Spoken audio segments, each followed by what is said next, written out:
আসসালামু আলাইকুম। কেমন আছেন সবাই? আল্লাহর রহমতে আমি ভালো আছি, সুস্থ আছি। আশা করছি আপনারাও ভালো আছেন, সুস্থ আছেন।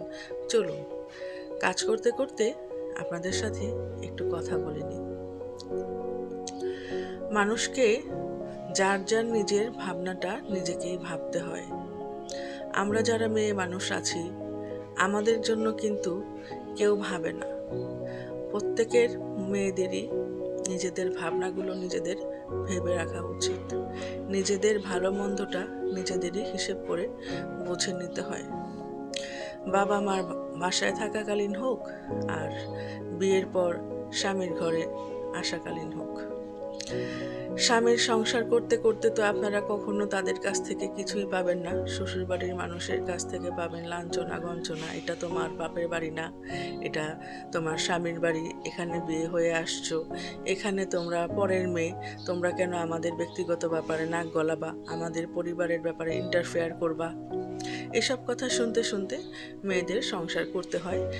শ্বশুরবাড়িতে মেয়েদের নিজের বলে কোনো কিছু থাকে না, সবসময় তাকে শুনতে হয় পরের মেয়ে। আবার বাবার বাড়িতেও শুনতে হয়, এটা তো তোমাদের নিজেদের বাড়ি না, বাবার বাড়ি, তোমাদের বিয়ে হয়ে যাবে, তোমাদের যে সংসার হবে সেটা তোমাদের আসল ঠিকানা, সেইখানে যেয়ে তোমরা সংসার করবা, সেইখানে তোমাদের সব অধিকার, এইখানে কোনো অধিকার নাই, নানান তানান কথাবার্তা বলে মেয়েদেরকে সব জায়গা থেকে হ্যারাস করতে হয়, হ্যারাস করে। মেয়েরা সব জায়গা থেকে হ্যারাস হয়। আমরা যতই নিজেদেরকে সভ্য বলে দাবি করি, কিন্তু প্রকৃতপক্ষে কি আমরা সভ্য জাতি হইতে পারছি? আমরা কি সত্যি শিক্ষিত? আমাদের সমাজটা কি সত্যি ভালো কিছু বোঝে, ভালো কিছু চিন্তা করতে পারে? না, পারে না। কে কাকে কতটুকু কষ্ট দিতে পারে, আমাদের সমাজ ব্যবস্থাটা কিন্তু এই রকমই হয়। কিন্তু এত সব কিছুর মধ্যেও নিজের ভালোটা নিজেকেই বুঝে নিতে হয়, নিজের হিসেবটা নিজেকেই করতে হয়। আমরা যারা মেয়ে মানুষরা আছি, তারা যেন সবাই আমাদের নিজের ভাবনাটা নিজেরাই ভাবি। কথা বলতে বলতে কাজ প্রায় শেষ হয়ে আসতেছে। লাউটা এখন ধুয়ে নিলাম, লাউটা একটু রান্না করে নিব।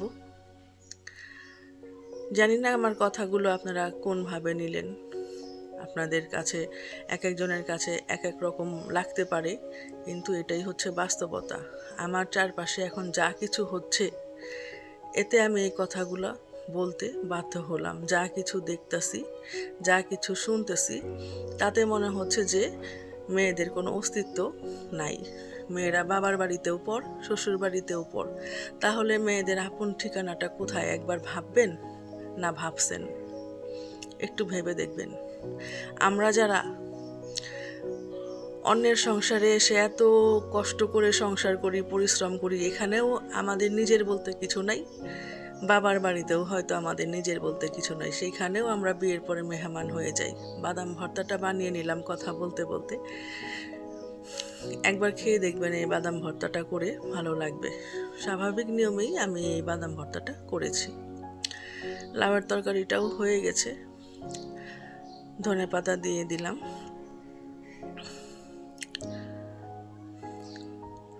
পাশে আরেকটা মাছ ভুনা করে নিছি, সেটাও একটু দেখিয়ে দিলাম। আজকে সেইভাবে আপনাদের সাথে রান্নার রেসিপিগুলো শেয়ার করলাম না, একটু পরিবেশন করে দেখিয়ে দিলাম। চলে গিয়েছিলাম একটু বাইরে থেকে এসে আমার ড্রেসটা একটু গুছিয়ে নিলাম।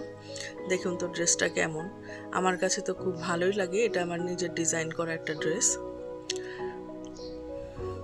তারপরে ছেলেকে আবার একটু ফ্রেঞ্চ ফ্রাই করে দিয়েছিলাম। ছেলেটা আবার ফ্রেঞ্চ ফ্রাই খেতে খুব ভালো লাগে। ভিডিওটা ভালো লাগলে লাইক করে দেবেন, সাবস্ক্রাইব করে নেবেন। আজকে এ পর্যন্তই থাক। খোদা হাফিজ।